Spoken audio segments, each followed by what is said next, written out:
360 graus. Olha, entendo perfeitamente a situação das empresas de transportes coletivos, entendo, porque a pandemia não alisa ninguém e todo mundo tem que meter a mão no bolso para bancar a crise. Mete a mão no bolso quem tem dinheiro e quem tem bolso. Quem nem tem dinheiro nem tem bolso e sequer se alimenta, esses sim são os vulneráveis. Não me venham aqui dizer que os proprietários das empresas de transportes coletivos são cidadãos vulneráveis, que não são. Nenhum deles está deixando de comer a sua picanha. Nenhum deles está deixando de tomar o seu uísque ou o seu vinho importado. Na verdade, quem entra com o lombo são os coitados dos trabalhadores, motoristas, fiscais, cobradores, os empresários. Esses entram sempre com o açoite, entram sempre com o chicote. E aí, esse grupo de empresários querer dar pressão no prefeito Cícero Lucena por causa de uma crise mundial gerada pela pandemia, ameaçando apresentar a fatura para o usuário pagar. E você se referindo justamente aos empresários do transporte coletivo através do editorial de hoje, né, vem na minha cabeça justamente a tese de que todos nós temos que dar os nossos sacrifícios, né? Estamos em plena pandemia e evidentemente que o sacrifício tem que ser de todos e não apenas da população. Ou seja, os empresários de transporte coletivo se queixam não sei do que, porque o rendimento que já foi feito por eles, que eles têm esse rendimento, né, já vem de há bastante tempo, não pode na realidade ser o motivo maior de sacrificar a população que já está em dificuldade por conta da pandemia. Eu vejo dessa forma, né? Eu não vejo nenhuma possibilidade, né, do prefeito Cícero Lucena, que está nesse momento ausente da prefeitura, porque está numa missão, e essa missão é justamente de tentar, na sua ida a 3 estados brasileiros, discutir projetos para serem implementados aqui na cidade de João Pessoa. Então, o sacrifício tem que ser de todos. Essa é a minha opinião em relação a essa questão dos transportes coletivos. Com relação ao tema principal, ao tema que hoje domina o noticiário nacional, que é justamente a CPI da Covid-19, que está para ser instalada no Senado da República, não vejo nada demais, não é?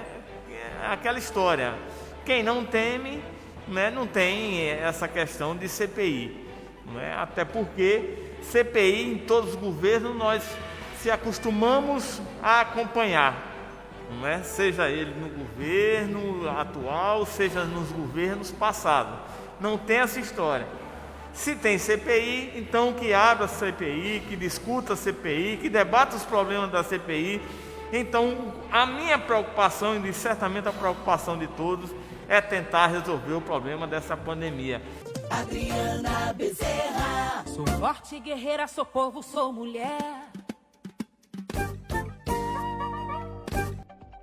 Boa tarde, Décio. Boa tarde, meus amigos aí da bancada e especialmente para os nossos ouvintes. Óbvio, o tema hoje do dia é CPI do Senado e, mais especificamente, a gravação, a divulgação dessa conversa entre o senador Jorge Cajuru e o presidente da República. E eu quero meter meu bedelho nisso. Aliás, como sempre diz o Wellington Farias, o nosso colega, nosso amigo Wellington Farias, eu quero dar meus pitacos a respeito disso. Eu sei que vocês estão debatendo aí, mas, bom, eu também quero pitacar. Enfim, entre todas as coisas que podem ser ditas nesse diálogo, do vexame, do baixíssimo nível dessa conversa, da combinação criminosa que existe nessa conversa, né, que essa conversa expõe, né, numa estratégia claríssima de inviabilizar essa CPI, que, segundo alguns colegas, não é oportuna, não é o momento. Eu acho que, de fato, não é o momento, deveria ter sido antes,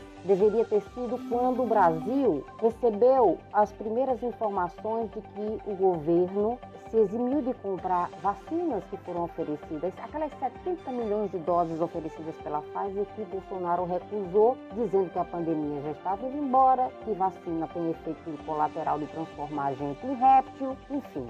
Naquele instante, se tivéssemos feito o que está tentando fazer hoje, né, que vai ser em nome de Jesus mesmo, efetivada amanhã na sessão no Senado Federal, que é essa CPI, talvez não tivéssemos hoje 350 mil mortos no país. De qualquer sorte, é importantíssimo grifar o que é importante grifar nessa conversa é que é óbvio, ululante, que se trata de uma combinação, de um conluio entre um senador da República e um presidente. Essa conversa não foi feita para ser deixada nos bastidores. Cajuru estava gravando, o presidente estava gravando, ambos sabiam que essa conversa seria ventilada. Esta conversa era para ir para o ventilador mesmo, porque o objetivo dela é cristalino, constranger o Parlamento e o Supremo Tribunal Federal. Esse é o grande objetivo de Cajuru e Bolsonaro, duas criaturas que jamais poderiam, não têm estatura moral para representar o povo brasileiro em qualquer dos assentos que eles hoje ocupam indevidamente. Esse é o recado que Bolsonaro e Cajuru mandam. Eles estavam sendo gravados, eles gravaram e queriam colocar isso em público para intimidar, para ameaçar, para inviabilizar, na forçação de barra, no medo, essa CPI tão necessária para descortinar os malfeitos, as omissões e ações que aliaram o governo do Brasil ao coronavírus e transformaram o Brasil no pior país para se viver essa pandemia. O recado foi dado e espero que os homens e mulheres dessa república tenham coragem de enfrentá-lo. Por hoje é só. Durante uma conversa, ele aperta um botãozinho no celular para gravar. Veja que já há malícia, Jota. E depois ele pega essa conversa e vaza. Ou seja, o caráter de uma pessoa dessa está debaixo justamente da sola do sapato, porque só o fato de você gravar... Ô Marcondes, e aí o presidente também comete um crime de responsabilidade, porque ele está jogando um poder contra o outro. Você fica excitando, né? Eu acho o seguinte, são pedaladas provocadas que é uma coisa impressionante. A gente se depara todos os dias, né, com informações e mais informações. Eu não sei aonde o senador pode ser penalizado por ter gravado, né? Eu confesso a você que eu não vejo assim uma luz no final do túnel para dizer, o senador vai ser penalizado, vamos abrir uma CPI. Quebrou o decoro parlamentar. Eu não sei se o decoro parlamentar fala sobre isso. Ele pode ser chamado. Exato, ele cometeu... No Conselho de Ética. Ele pode ser convocado pelo Conselho de Ética, né, encarar, não é, o Conselho de Ética, e tem lá as suas punições, que vão desde a advertência, suspensão do mandato até a cassação do mandato. O governador João Azevedo lançou agora há pouco o programa chamado de Integra Educação PB. O evento aconteceu, como eu falei agora há pouco, lá no Palácio da Redenção e contou com a participação do secretário Cláudio Furtado, do presidente da FAMUP, Jorge Coelho, e o objetivo deste programa é atingir a alfabetização de 100% das crianças aqui no estado da Paraíba. Daqui a pouco a gente traz todos os detalhes, inclusive a fala do governador a respeito desse programa lançado agora há pouco. Primeiro é importante entender que esse programa, ele é um programa que tem um prazo para ser implementado. Ele é um programa que tem metas a serem estabelecidas. Esse é um programa que visa, desde a preparação, qualificação do professor, das equipes pedagógicas de cada município do Estado, até a disponibilização de sistemas informatizados para fazer a gestão da escola, conhecendo a realidade aluno por aluno, para que o professor possa identificar quais são as fragilidades de cada aluno e possa apresentar soluções visando exatamente corrigir essas fragilidades.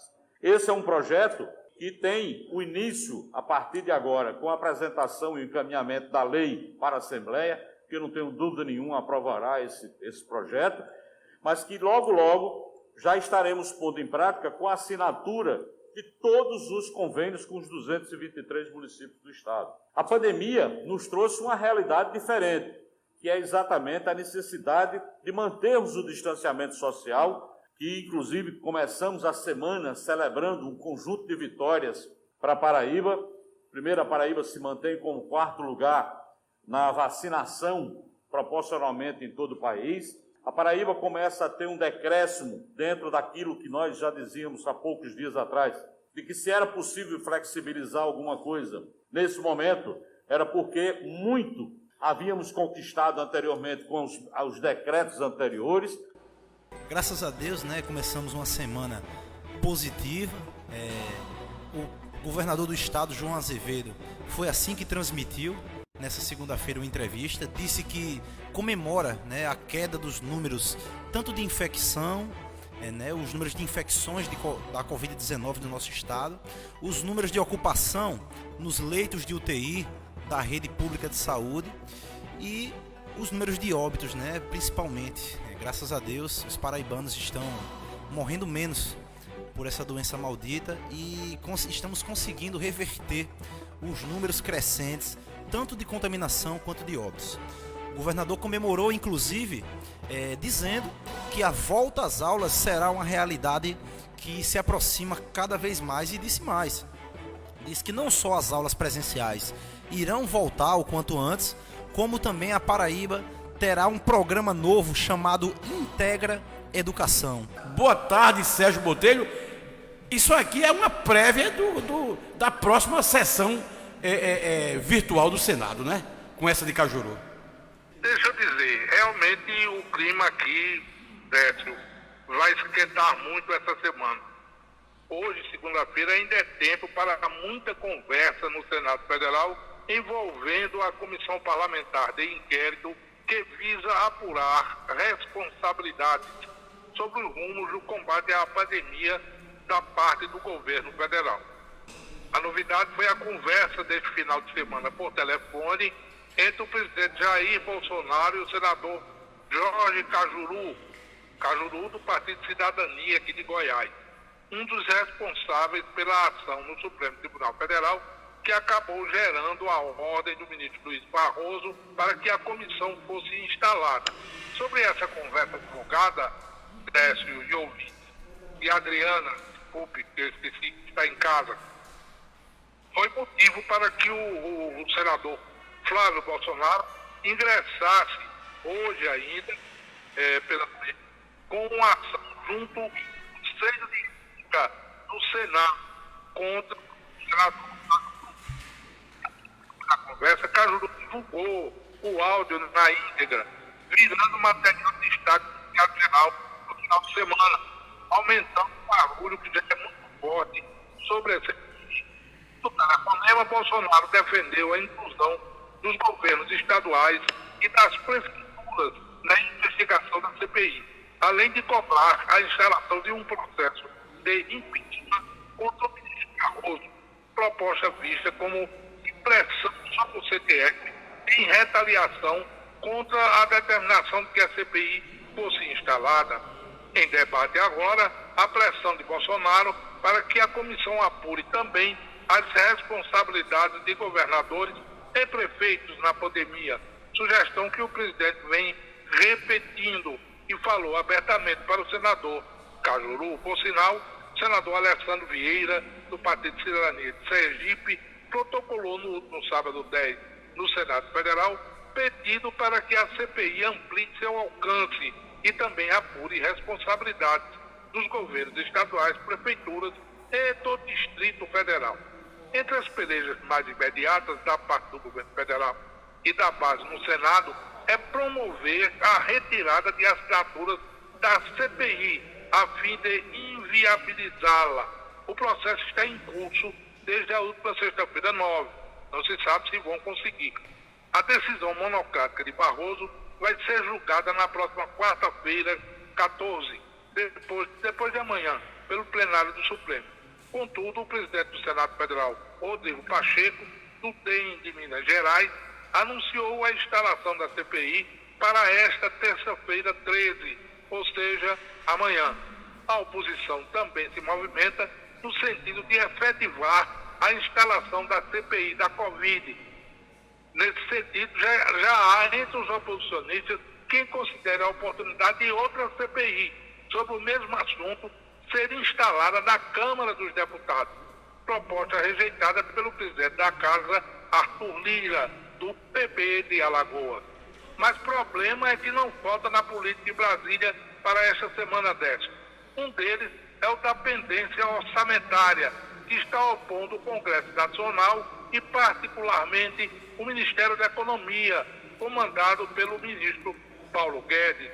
O texto do orçamento aprovado pelo Congresso precisa ser sancionado ou vetado, parcial ou completamente, pelo presidente da República, Jair Bolsonaro, até o dia 22 de abril, que é a quinta-feira da próxima semana. Até lá, o ministro Paulo Guedes espera que o presidente da República estabeleça vetos ao projeto aprovado para salvar o teto de gasto.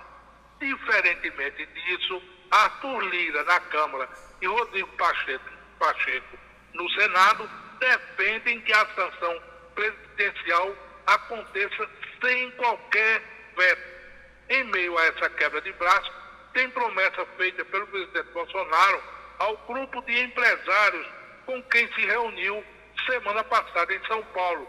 Justamente o compromisso é de vetar o orçamento aprovado por deputados e senadores nas partes que venham a prejudicar o cumprimento do teto de gasto. Os dois assuntos, CPI da Covid e sanção ao orçamento, estão definitivamente vinculados do ponto de vista da política. É que com a instalação da CPI, os deputados e senadores ganham poder extra de negociação sobre o orçamento. É nesse cenário, Décio, que a disputa casada vai acontecer esta semana. 360 graus.